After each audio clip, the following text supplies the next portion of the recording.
face? What barriers do you believe, based on your observations, what kind of barriers do you think that women face in the workplace? I was trying to write down examples of things that I've experienced in my journey, my career, from college maybe up to now, just to be relevant to the crowd. I think the first barrier for me, I graduated during the last recession in 08-09, and I went to U of H downtown. Did my degree in 3 years because I was ready. I wanted to be in the workforce. I wanted to help my parents. My dad had a restaurant, but we were struggling financially. My mom worked for Verizon. She hated her job. She was customer service. And I would help my dad right after my classes. I would come to the restaurant and help him because it was only us as family. So I just needed to get into the career, get the job, be a manager, get that 65 plus salary, thousand salary. That was my dream. And then recession happened, and nobody was hiring. Even if I had an internship at BMC Software, at BMC Software, which I was thinking, wow, it's like marketing, and it's exactly what I studied for like my minor. They were not hiring. They were actually laying off people back in the day. And that's a barrier that actually we weren't anticipating. And so we're going to get into more detail about each of those scenarios. But just think of just one barrier that you can think of. As women, yes, you're underestimated of the skills that you have. I've managed $3 million grants, and in positions currently as director, I get a budget of about $150,000 to $200,000, and they think I can't manage it. They think that for some reason I'm going to overspend or do something else, something crazy, when I in fact have done so much more. So much more. So I'm underestimated for sure. Excellent, excellent. All right, so what we'd like to do also is, if we can have each of you, I did, I think, an okay job of just introducing you, but if you could do us a favor and just explain, just go down the line and just tell us exactly what do you do in your current role. So Brenda, you started just a bit, so just tell us what do you do in your current role, and then pass the mic on. We want to make sure we give everybody that opportunity to share. Absolutely. So in my current role, I have two hats. I'm director of the Center for Entrepreneurship and Free Enterprise at Houston Christian University. So I get to do the programmatic stuff, pitch competitions, bring in workshops, creating workshops on entrepreneurship, making sure our students get to ideate, and then what do you do with those ideas and become business owners. Okay. And as an associate professor, I also teach the entrepreneurship classes. So all of my undergraduate 3 courses I teach in the fall and the spring. Okay, thank you. So I also currently wear 2 hats professionally. The first one is as executive director of Association of Christians in Health and Human Services. It's a new faith-based nonprofit that we founded in the middle of a pandemic in March of 2020. In February of 2020, I stepped down from my private practice. I was doing psychotherapy in a private practice as an LCSW, licensed clinical social worker, and I had done that for 11 years, and just felt called to support Christians in all the health and human service professions. And so we founded this nonprofit, and so I was the first executive director in that summer, applied for the 501c3, and so I've been trying to manage it. It's incorporated out of Cedarville University in Ohio, a private Christian university. I'm here in Texas, so we've been doing this remotely, trying to get all the members and folks to know about what we do. And then the second line of work is I switched careers and went and got my doctorate of education in education, and through HBU, which is now Houston Christian University. So I did that online while I was doing the nonprofit work, and so just started teaching my first class this January as a Master's of Social Work through Indiana Wesleyan University. So I'm enjoying that, doing that part-time, and also handling the nonprofit. Thank you. Hi. Michelle. Hi, my name is Michelle Paul. I'm the Executive Director at Capital Idea Houston. And what we do at Capital Idea is that we invest dollars in individuals to help them go back to school to earn a degree at the community college level in a high growth, high demand industry so that we can connect them to a living wage. So as the executive director, I just actually manage the strategic direction of the organization, help to raise funds. We have a budget of about $2.4 million. Sometimes I jump into programs because I love programs and designing models that I feel less impactful, particularly for opportunity youth. Also in the community, I'm the president of the Trinidad and Tobago Association, and so we're very vested in sharing our culture and raising scholarship dollars to impact individuals that's here from Trinidad and Tobago and also back in our country. Thank you. Yes, Christina. Yes. Hello, everyone. My name is Christina Joe. I have been my own boss for the whole last 26 years. So, Yes. on the way, I'm a small business owner, but I'm proud to call myself my own boss lady. On the way, when I drive to your beautiful campus, I keep counting how many companies that I can call myself a founder or owner to, and finally end up like 9. I think that's a good number. So I have been doing import, wholesale, manufacture for over 26 years. I have been a landlord lady doing commercial real estate investment development for 23 years.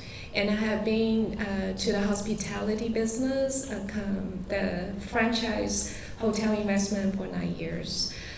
That's a part of my business. The other big part in my life is the charity. I call myself a very proud Texan. I have been over here much longer time than my years back to my hometown, which is China. So I call myself a very proud Texan. So I have been very luckily involved into many major charities in town in Greater Houston area. I've been board to the World Chamber of Commerce, Greater Houston Women's Chamber, Asian Chamber. So I have great network to reach out for all the entrepreneurship, but at the same time, I support a lot of charity that benefit the youth and the senior. So if any of you interested to do volunteer work for any of the charity in town, let me know. I would love to give you a lot of opportunity and choices. Thank you, Christina. And Maria. Thank you, and thank you, Dwana, for having us here today with an impressive panel of women. It's lovely to be here. Thank you for the opportunity. All right, so my name is Maria Rowe. I am the Chief Marketing Officer for Tate Communications, a New Zealand-based technology company. I am 11 years of a proud Texan, not originally born here, but from New Zealand. It's amazing where you end up in the world. Living in Houston, Texas was not part of my plan. I was supposed to be here for 3 years, but got married and had children, and 11 years later, here I am sitting with you fine people. So lovely to meet you all. So Chief Marketing Officer for Tate Communications. So we manufacture critical communications equipment for public safety and utilities and energy companies around the world. So for some of you that might be a walkie-talkie, but for a police officer, that is a device that may save your life.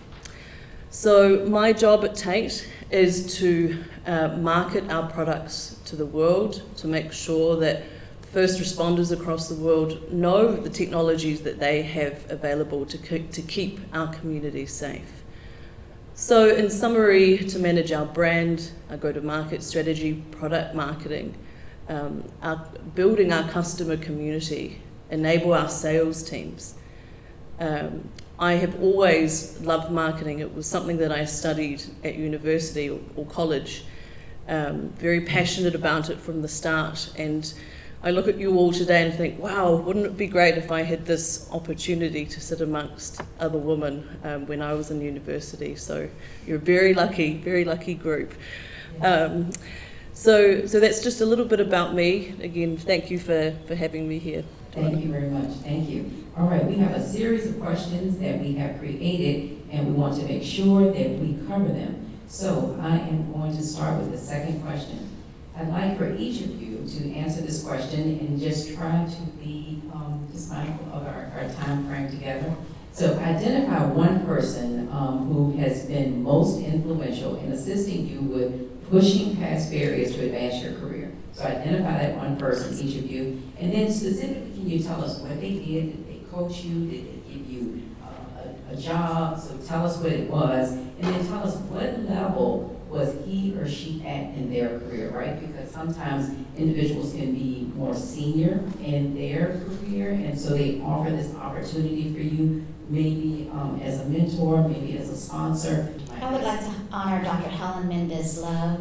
She died in 2019. I met her about 12, 13 years ago at a Christian social work conference in Humboldt, Texas. And there were just a small group of us.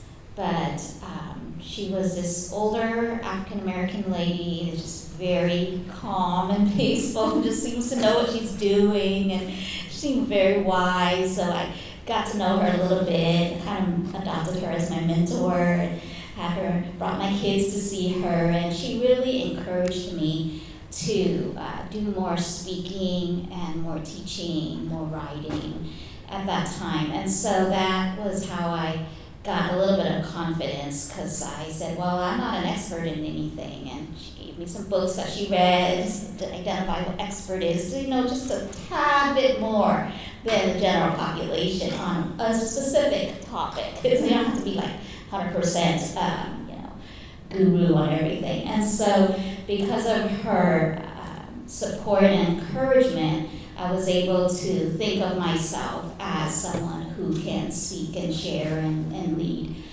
publicly. And so that's how I got into writing my book, East Meets West, Parenting from the Best of Both Worlds, because Dr. Mendez Love encouraged me to share more from my culture background and education, and just knowing that I worked as a licensed clinical social worker. That was her background as well, and she taught at the university level in California, and then she retired and became a life coach when she moved back to Texas. And so that was very influential to have someone to just encourage you to say you can do it. Thank you.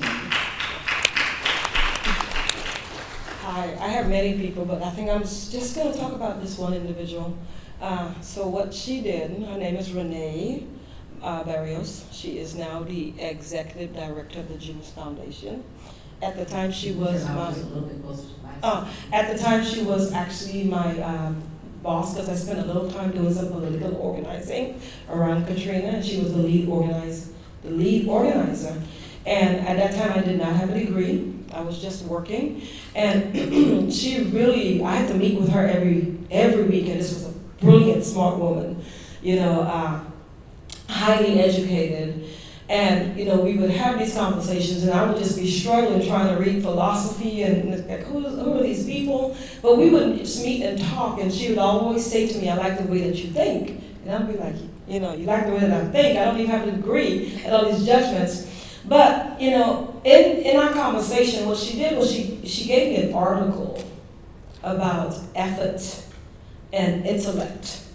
And what that author was saying is that a lot of times people make a big deal about intellect and how smart you are, but if you give somebody, or somebody wants to put the time in, and they put effort behind that, they can make the same grade. And that really connected with me, that this was not about having a high IQ, but it was about me showing up for myself, working hard, asking questions, and asking for help. And so at that time there was no degree, and because of that I left that job to go back to school and earn all of my degrees. Christina. Yes. Well, I just said I'm the business owner, so I be my own boss. I have no boss. I have no promote. I have no recruiter, agent, or whatsoever. But I really been blessed. I have so many of the role models and mentors on the way to shape me into who I am today. If I look back, who get the most influence for me, I would say my father. He taught me so many things from day one I was born, but one of the important things to affect my career and my job and my life is confidence. The confidence is not like, I know how I talk when I sit here. It's not even the confidence that I know before I enter this room. The confidence is in my heart. And the confidence is not only I know what I know, but I know what I don't know. And I appreciate my father built me into my character for this knowledge.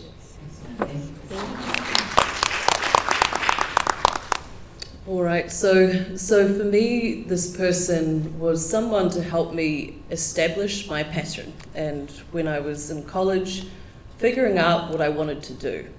And that is so important when you're starting your career, is you can choose a subject, but you have to be passionate about it to go forward, because you will do this every day. So for me, it is a late family friend in New Zealand, and he was somebody that was in our family all our life. And as I look back, I grew up and the family was very happy and healthy and fit, but also very successful. He was the director of 16 boards of New Zealand large exporters. He was the marketing manager for our largest dairy company in New Zealand at the time. And he also helped me establish what I was not good at, some self-awareness, right? We can have confidence and self-belief, but it's understanding our boundaries as well. And we sat down and he said, you're going to university next year. You're obviously not going to be a doctor, Maria. And he was right. Sciences were not my strength. As much as I applied myself and tried, it was an area that I knew where to give up and to try something that better suited my talents and my passion as well. So for me, Alistair Betts was his name, was a critical force in helping me set on a path that has been very rewarding, but also something I absolutely love, getting up and going to work every day. Thank you. And I'm going to pass you this mic, if you can answer that question for us. Yeah, so identify that one person, and just tell us specifically what they did. She's actually in the room. She probably doesn't know, but she knows. Dr. Sheriff. I didn't want to be a professor ever. When I was in my first career here in Houston, she was like, you need to be a professor at U of H downtown. You have a lot of knowledge in federal government. Do you know how many professors they need right now? Like, you think I can teach? Like, what are you, I look like a student myself. Right? That was her first push. And then she's like, you need to be a doctor as well. We published a couple of articles together because she was also going through her doctorates, and through that process, I enjoyed it. I loved brainstorming with her on topics, on solutions, on things that programmatically on entrepreneurship, and she pushed it now to where I am. So I'm really thankful to Dr. Sheriff. Thank you very much. So now what we've heard from you is that definitely each of you had someone in your life that, spoke into your life, gave you some insight, but then you had to take the additional step of taking action on that. Now, what I'd like to highlight is some research that's been conducted specifically by Catalyst. And so Catalyst is a nonprofit organization. They focus on developing research for women. And so research that helps women to progress through society and also in their careers. And this is some research that they identified in regards to career progression. And so they identified, as they conducted this research, they identified these 4 profiles. And so I'm going to talk a bit about these profiles, and then I'm going to pass the mic back to you and just tell us where you see yourself in these profiles. So the first profile is a climber. And so these are the individuals who basically advance in their current organizations. And so they ask for a variety of assignments, and through those variety of assignments and making themselves visible, then they're able to climb the career ladder, but they climb it within the organization that they start in. The other person or profile is the profile of the hedger. And so these are individuals who focus their energy on potential opportunities both inside and outside their current organization. So they don't get stuck. They always have their antenna up. Those are the hedgers. We're going to move down to the bottom of the quadrant and look at the scanners. And so the scanners are those who consult with others on how to improve their future work prospects. And they conducted continual scans of other opportunities. So hedgers and scanners, there's some similarity that's there. And then lastly, we have our coasters. And the coasters really, based on the research, they don't have any particular direction. They basically just make moves and make decisions as opportunities are presented without having a real strategy. So now what the research shows is that the individuals who actually make it to the roles of CEOs, those are mostly men. And can you guess which category or which of the profiles they fall into? Anybody? Can you guess which of the profiles they fall into? They are hedgers. So the individuals who are able to advance their careers the fastest and move into these more senior level roles are individuals who have the hedger as a profile. So those are the folks that are always looking internally and externally, not afraid to step outside their current organization to pursue a career opportunity. And so when you look at this quadrant, you know, what we can see is that when you you're intense about looking internally and externally, there's a greater opportunity for you to be able to advance faster and to be able to achieve your goals in regards to your careers. So let's go back to our panelists. And as you think about just where you were at various stages in your career, let's start with, where would you say you are now? And I'm sure at various stages of your career, you may have been maybe in all of those quadrants. So let's talk a little bit about where you are now, and maybe you can speak very quickly about maybe which you see in regards to your past. Yeah, I think for me, where I'm at now, I'm probably a hedger, not a man. But I relate to it because I've been able to get into different industries. I started in government, consulting, startup, academia now. So I've been jumping around with different opportunities, not internally, but externally. Although I saw myself as a climber. At Deloitte, I saw myself, starting from consultant, and I wanted to be a partner. But an opportunity came to me, and I jumped. Same with the State Department. I saw myself growing through the ranks of civil service, but it just happened that I needed to be in corporate. So I think I will say hedger for me. Okay, so you can pass it down. Thank you. I think, I've never been a coaster, sorry. It's just not my personality. I think I may have started as a climber, just learning the ropes, first of all, just getting my bachelor's degree, then going to work part-time, and then going to get my master's degree in social work. So my bachelor's was in biology. And then just working at different agencies that would hire social workers, community mental health, and homeless shelter, and then just looking for opportunities to advance in my career and just be a more higher income earner. I got my license for independent practice, the LCSW. So after getting that, I went into private practice. So after 7 years in a nonprofit, or actually it's a for-profit foster care adoption agency. Got a lot of experience, but went into private practice because that gave more flexibility, higher pay, and all of that. And so then just switching to trying to make a difference on a larger scale because of just the tremendous problems that I see when working with people in the office, just, families, relationships broken down, mental health.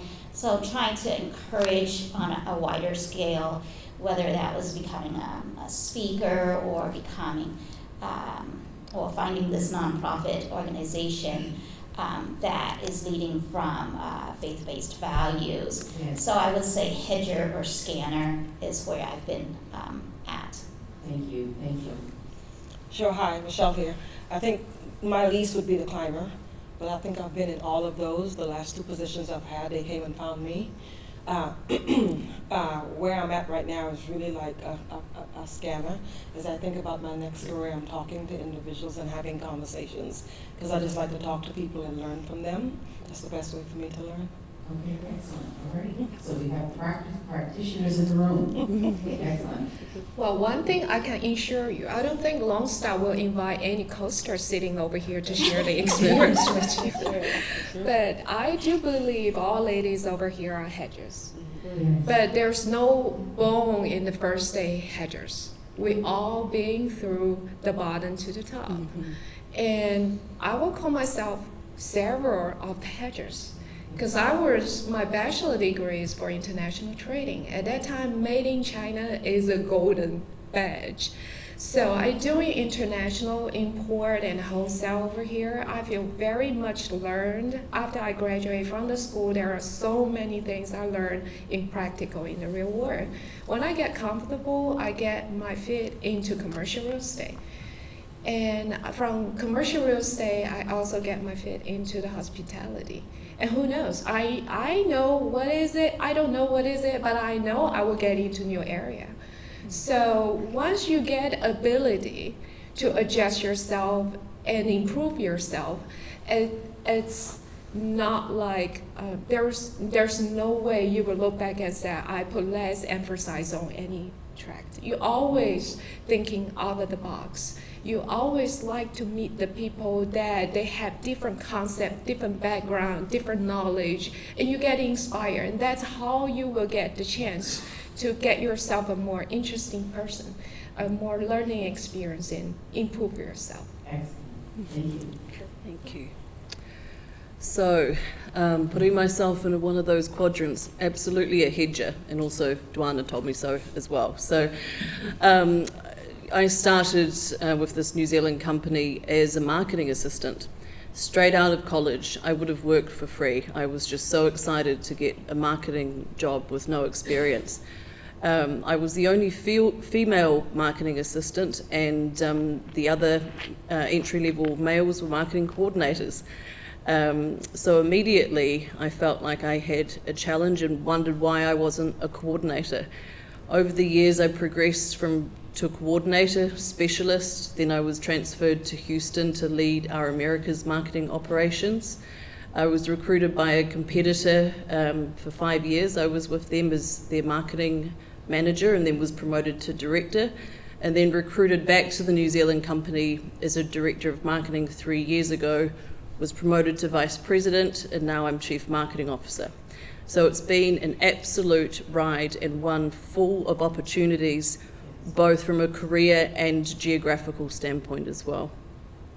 Okay, so I am going to ask the next question, because this is important for us as women, because we serve in multiple roles. Not only are we breadwinners in our household, we also are mothers, and we also have other roles. So what I'd like you to do now, and if you can, we have just maybe about like 15 minutes left, so we need to make sure that we keep our answers as really concise as we can. So as you were building your career, how important was work-life balance, and then how important is it now? I'm not good at it. How important is it? Very important now, especially as I'm about to expect a baby, and my time management in July is going to completely change for me. No more sleeping as much as I am currently right now. But at the beginning of my career, it was important. I was very driven. I wanted to be out in the workforce. I wanted to work more than live, because I wanted to get into the industry, get the experience, get recognized. I think it's when you start getting comfortable in your career that you can start maybe finding some balance and starting to socialize. It's definitely family. For me, my priority is faith, family, work, and then, that's kind of the priority. Excellent. Yeah. Thank you. Similarly, faith, family, work.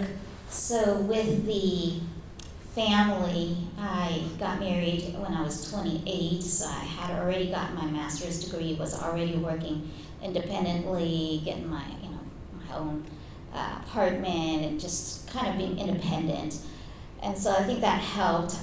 When I got married and had my first child, I had studied for my LCSW exam, because again, that's a little bit of even more independent practice to be licensed. And so that really helped. But I was working at a foster care adoption agency. At that time, we were carrying pagers. And so when I had my first kid, it was like, okay, come home, nurse baby, run out, do a home visit, come back home, and hired folks to watch baby at home, put them in Mother's Day out, things like that. And so it was a juggle. It's always a constant juggle when you want to spend as much time as possible with your family, to try to do everything, have that career. And it was hard, but at the same time, I'm glad that I was able to have that independent license, and later I could do my private practice and arrange certain hours when the kids were in school. Then I could do an office-based practice. And so that's it is very important, but it's also hard work to try to juggle everybody's needs. Thank you. So hi, Michelle. So I don't have any kids. And so, but I spent the first part of my career working hard and forgetting about me, okay? I'm on the other side of what I can say life, which I'm 56. And so I have put a lot of balance in. That's why I'm a meditation coach. Okay, and I actually bring that into my work for my staff, and I'm very, very conscious because they're parents, and so I make space for that. But so now I really work to take care of myself. Every now and then I forget, and then I have to remind myself. Okay. Thank you. Well, I have two boys. They both just left the house for college, so I'm already empty nested. But I remember when I graduated and get my master's degree, I was one hand holding my diploma and another hand holding my newborn baby. Mm-hmm. So I think that's a very challenging to all moms and for working women, how you balance the life and work. But I don't think it's in a negative way. Like for the last all these years, my boys at home, every night we have family dinner, no exception, at least 5 times a week. Even I have events, I cook ahead. They sit down by the dinner table, have the family dinner.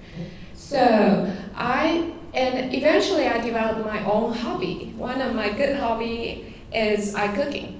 I have to make a big meal for family of 6 within half hour after a long day. It's kind of challenging, but I feel it's my therapy because I have to finish everything, preparation, cutting, cooking, and I feel so rewarding. Everyone enjoying my meal. So I think you can always turn the challenging to something positive. And to my age at this life stage, I will consider health is the top priority.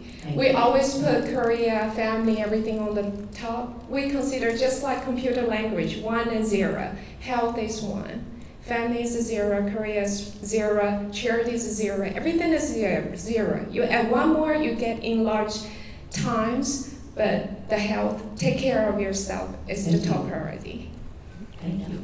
And so because we have run out of time and we only have just a couple of minutes, and I would like to open the floor, if you could just think, what advice would you give, very succinctly, what advice, very quick, what advice would you give to our students who are here, who are just getting started with their career, may not necessarily be very sure, and someone just quickly share, what advice would you give to our students who are here, who come to hear from you today, as they're planning their next steps of their career? Anybody can start with you, please, Maria. I want to make sure we get All right, be passionate about what you choose, because you have to do it every day. And find a company with purpose that you believe in that will make your career so much more enjoyable and successful.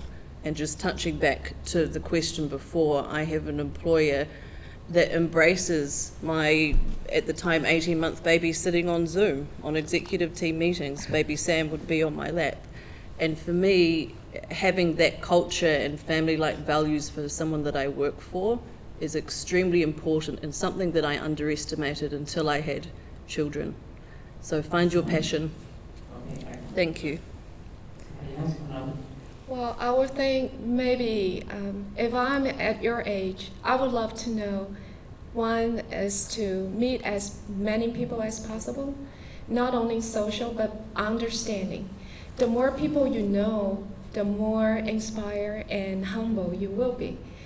And number two, I would say read as many books as you can. I consider reading is the only way you can communicate across time and space. Thank you. And I would say to you, learn your story and stay close to your story because you can make a big impact. Learn your story, learn your ancestor story. Stay close to your story and look for people that align with it. Very good, thank you. I would say it's okay to feel like a failure. It's okay to feel down, lonely, depressed, everything, anxious, just very confused. I've been there many stages throughout my career, and the important thing is to keep going, to get up, to believe in yourself, to make the connection with some other people in your life. Just get up, keep going, keep moving forward. Thank you. I will say allow yourself to dream and then follow those dreams. It could be several dreams, not just one. And surround yourself with people who are there already, like mentorships, shadowing opportunities. Reach out to them for informational interviews. Don't be shy of reaching out to strangers. LinkedIn is your friend. We didn't have that technology back in the day, but you do. So absolutely take advantage of that. Okay, so what we'd like to do now is open the floor for questions. So now you've had an opportunity to hear from our guest speakers. They shared their own personal experience as they have been moving fast forward in their career path. What questions do you have about either something that they shared or maybe some of the concepts that we're talking about? Anybody? Yes, if we can get on. I can speak up. I'm okay. Mhm. My question is, what do you think the hardest part about your journey was? And when I say hard, I don't mean like you had a baby and then you were like, okay, now I have an extra thing to try to manage while I'm doing what I want to do. But more so, what was the hardest thing that made you feel like you were ready to give up, but you didn't, and that you were happy that when you hit that moment and realized that that was the hard part, that made you happy that you didn't give up? I can answer that.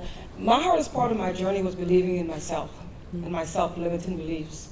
Okay, and so what I did was create affirmations to speak life into myself. And then I started excelling, especially in school, okay, because that was hard for me. And I just started, making the good grades. And so I continued. And so that was building my confidence. Excellent, thank you. Somebody else, next question, yes. I'm a business student, so right now I'm just with my associates. I would want to know, what would be the possibility for a next step? How would you start your future career? I guess I can answer that. Do you have internships right now? No. Okay, start there. Internships, looking for jobs, looking for, where do you see yourself with business? Where? Consulting, sales. Hopefully having my own business one day. Okay, so an entrepreneur. Do you Having have my own any, business one day? and what kind of business? You see the thread of questions, right? It's one thing leads to another. So Yeah. I want to be a businesswoman. I want to do my own thing, but it's a lot to choose what I want to do for the rest of my life. And that's perfect. You're in the perfect time to do so because you have all these questions and you can start one trajectory and if you didn't like that, go to the next and kind of learn. So internships are perfect times to do that, the jumping around, testing the waters of different industries and where you see yourself. Do you see yourself doing a coffee shop? Or do you know the industry? Or a restaurant, right? Or a salon or so on. Get the skills, get the experience, get the network, Those things are important. But I guess my number one suggestion is start with a vision plan, like a big poster. Start dreaming, jot it down, all those questions. Okay, I want to be a businesswoman. And then where does it lead you? Do that. Thank you. I also want to add one more point. When I was young, also I adopt where to begin, how to begin. I would say one more thing is find your mentor or your role model. I learned art when I was 3. I'm not a professional artist, but I can tell you on top of all the basic fundamental practice, all artists or masters doing one thing, copy. You have to copy the masterpiece before you become a master. So find your mentor, not only when you're 20s or 40s, 50s, or 80s. Have a mentor. Excellent. Oh, that was very good. All right, other questions? Other questions? We know that we are out of time, but is there one more question? We can accept one more question. Yes.